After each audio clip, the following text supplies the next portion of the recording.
don't know exactly what the president of the ANC is going to be telling the party faithfuls at this workshop to formulate the ANC's election manifesto. But from what we could gather yesterday, he's really saying that his approach is going to be about putting in place policies that no other organization can match.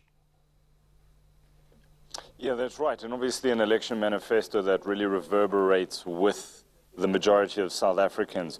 The African National Congress having steadily lost ground and percentage since 1994, lost 3 key metros in the 2016 local government elections. It's a party that knows it needs to change the way it's been doing things if it hopes to remain the majority party in South Africa, or if the reality is now that the reality of South African politics is one of coalition governments, and that itself is a discussion that the African National Congress will have to have, Bradan.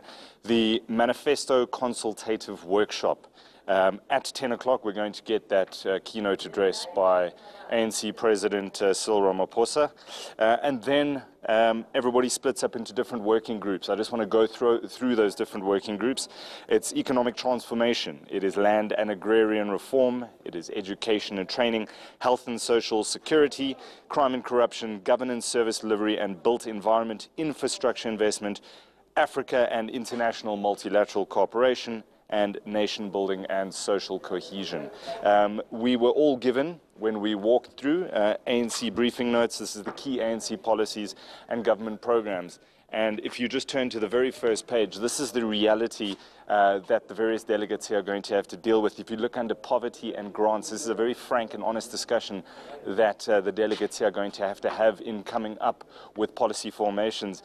You have here a stat that more than half of SA households, more than half, live on 992 Rand per person per month, and a third of South Africans live on 800 Rand per month. Those are some pretty shocking statistics that you find under the poverty and grants, and then it goes through the various other sections.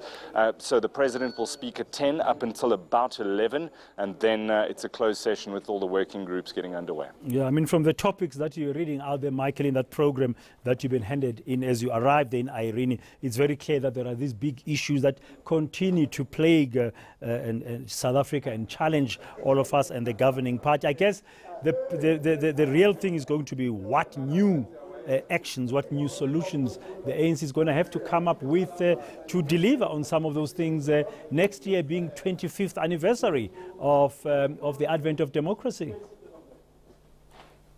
Yeah, that's right. It's interesting. The slogan has always been a better life for all. And just looking at what's being said here, it says to deliver a better life now. That has become the clarion call. It seems that better life for all has changed to a better life right now, because the reality, as I just indicated, South Africans, more than half of them living on less than 1,000 Rand per person per month. That is an indictment on the work of the ruling party in South Africa, contemporary South Africa today. And it is the responsibility of the ruling party to turn statistics like that around. And I think, as you say, coming with something new that is tangibly going to change the circumstances of so many South Africans, I think is going to be the challenge in crafting this 2019 election manifesto. Thank you.